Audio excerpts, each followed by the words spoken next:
warriors of the roles. Ben here, your favorite rabble-rousing critic. With another scorching, searing take sure to set your ears on fire. Today, we dive headfirst into the drama of the celebrities, and boy, do we have a doozy for you. So, our favorite pair of spotlight-hungry grifters. Well, they're apparently finally cracking down on this never-ending search for relevance, and boy, have they come to drop some tea. I know you all are too excited to know more about this, but let me get in further details after a moment to thank you and tell you that I am so grateful for your immense love and support. So make sure to subscribe and hit the bell icon.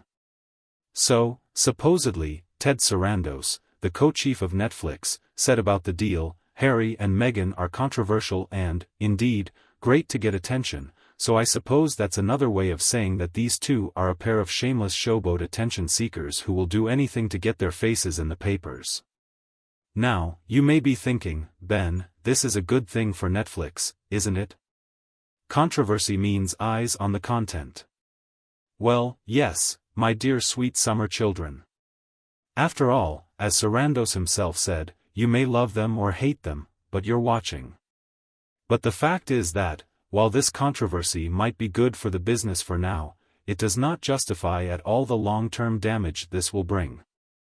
And if the rumor is to be believed, well, it would seem Netflix honchos are beginning to get a first glimpse of how washed up the Sussexes really are. Reports say the Netflix board held an emergency meeting to discuss future partnerships with the Sussexes. Let's just say the outlook ain't looking too bright. Most of the board reportedly appears to have decided to pull the plug on Harry and Meghan's $100 million deal, citing concerns that their constant stream of controversies and PR nightmares is more trouble than it's worth. And, you know what? Good for them. Because at the end of the day, it is still business. And if these two circus clowns bring down the brand, sucking the very lifeblood out of it, and costing the company more time and money, then it's time to cut bait and move on. But here is the real kicker, guys. If indeed Netflix will come to the point where they have to sever ties with the Sussexes, it is all but certain financial ruin for the grifters. Because, of course, without that wonderful Netflix cash, they'd be on the streets, really having to work for their money, or, heaven help them, going back on their family line.